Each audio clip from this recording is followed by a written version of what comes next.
कभी कभी व्यक्ति अपने कृतित्व से, व्यक्तित्व से, चिंतन से, चरित्र से, स्वभाव से, आचरण से, उपस्थिति से, स्मरण से बहुत कुछ बोलता है। अगर याद रख सको तो एक बहुत महत्वपूर्ण बात बता रहा था मैं। कहीं कहीं ग्रंथों ने संकेत दिए हैं कि व्यक्ति को बोलने की आवश्यकता नहीं है, बोलना तो व्यर्थ है। महापुरुष तो मौन से उपदेश दे देते हैं। गुरोस्तु मौनम व्याख्यानम शिष्यास्तु छिन्न संशया। जो बड़े गुरुजन होते हैं वो बोलते कम है।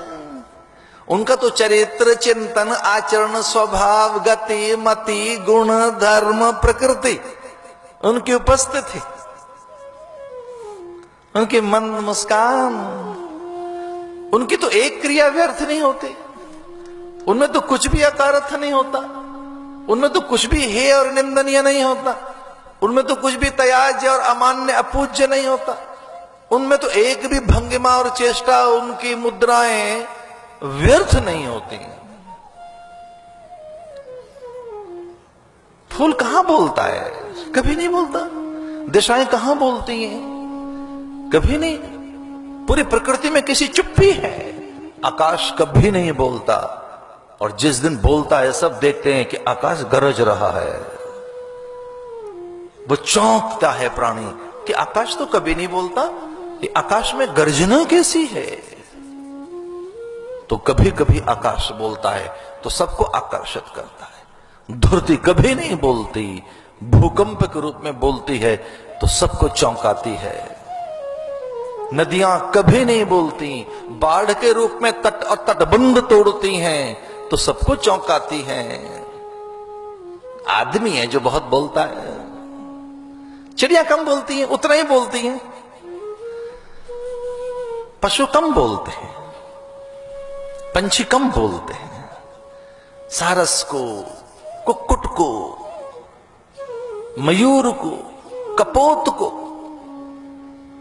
इनको किसी कारण से बोलते हुए सुना होगा। इसलिए जो एक बोलना है वो मनुष्य का है। सुन बचन सुजाना रोदन ठाना, होई बालक सुर भूपा। चरित जिगावई हरि पद पावई, तेन परई भवकूपा। भवकूप, कूप कहते हैं कुएं को, जो बड़ा सीमित होता है। इसे जो रामाश्रय में है, भगवद आश्रय में है, देव आश्रय में है, देव अवलंब जिन्हें मिल गया, वो कूप में नहीं पड़ते। एक अधिकारी भेद से उसे तो ब्रह्मानुभूति, रसानुभूति, आनंदानुभूति, ईश्वरानुभूति हुई। वो दर्शन कर सकी, उस विराटता को अनुभूत कर सकी। अनुभूतियों का जगत बड़ा अनंत है। हर साधक की अलग अलग अलग अलग अनुभूतियां होती हैं। उपासना में, अर्चना में, साधना में, मंत्र जाप के समय, ध्यान में, धारणाओं में, प्रत्याहार में, समाधि में भिन्न भिन्न अनुभूति साधकों की।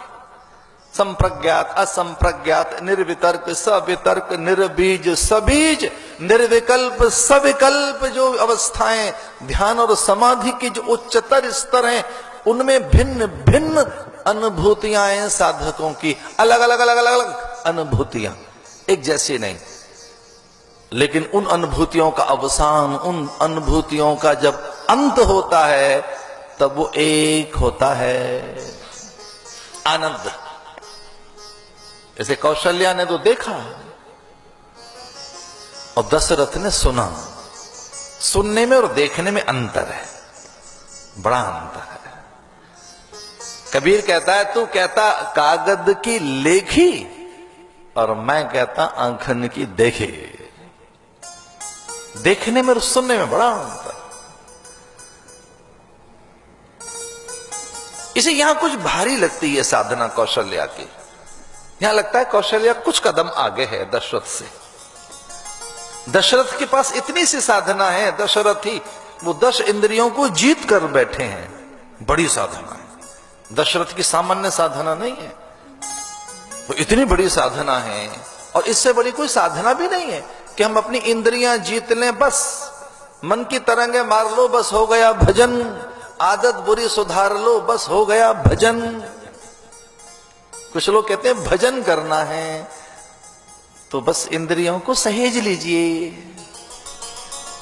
और कितनी बड़ी अवस्था दशरथ की कि वो धरा से छलांग लगाकर आकाश और स्वर्ग में गए, स्वर्ग की आपदा और वहां के दुख छीन लिए धरती पुत्र ने, भूमि पुत्र ने, मृत्यु लोक का एक प्राणी, यहाँ के नश्वर और क्षण भंगुर और मरण धर्मा वस्तुओं के बीच में से निकला हुआ एक प्राणी जिसकी देह भी नाशवान है, अकेला नहीं गया, चतुरंगणी सेना लेकर, हाथी घोड़े, रति अतिरथि महारथी, अपने सेनापति, भिन्न अस्त्र शस्त्र आयुध, भिंदीपाल तोरण परुघ परुष पाश कृपाण तीर तलवार कोदंड, सब के सब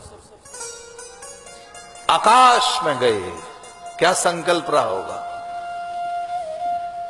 तो जो इतनी इतनी इतनी बड़ी सामर्थ्य रखता है, ये स्वर्ग में जिसका अभिनंदन हुआ, स्वर्ग के देवता जिसे प्रणाम करने लगे कि आप ना आए होते तो स्वर्ग लुट गया होता, यहां का सुख छिन गया होता, कुबेर कहता है मेरा कोष खाली हो गया होता।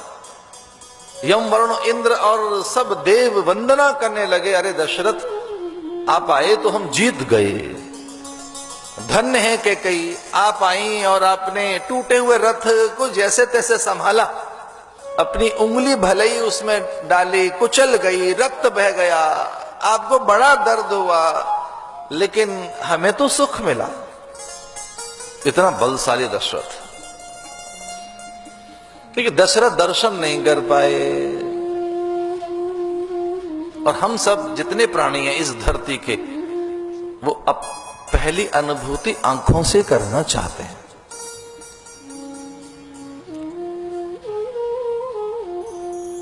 यहां कुछ ऐसे लोग बैठे हो जो विकास दर की बात जानते हो और उसकी बहुत चर्चा करते हो, तो मैं उनके लिए निवेदन कर रहा हूं कि इस भारत की जो विकास की दर है, जीडीपी है, वो 1.5% तो तीर्थ यात्रियों के कारण बढ़ती रहती है। रेलगाड़ियों में भरे रहते हैं तीर्थ यात्री, बद्री केदार गंगोत्री जमुनोत्री पुरी द्वारिका रामेश्वरम सालासर श्रीनाथ वेंकटेश्वर तिरुपति बालाजी वैष्णो देवी भरे रहते हैं। 1.5% इतनी बड़ी इकोनॉमी इस देश की चल रही है। उनसे पूछो क्या है, गाड़ियों में खचाखच भरे हैं तीर्थ यात्री। कहां जा रहे हैं? कुंभ के मेले। कहां जा रहे हैं? दर्शन करने। दर्शन करने पौड़ी पौड़ी चढ़ता जा, जय माता दी करता जा, दर्शन करने किनके? सालासर हनुमान के। अच्छा वहां पहुंचे, फिर आंख बंद करके स्तुति करने लगे। पहुंचते मंदिर में लेकिन आंखें बंद की। दर्शन, दर्शन के बाद अनुभूति, दर्शन के बाद वो अनुभव भी करना चाहते हैं। तो कौशल्या को दर्शन हुए और दशरथ को श्रवण हुआ, जिसमें आनंद की अनुभूति, अद्भुत आनंद क्या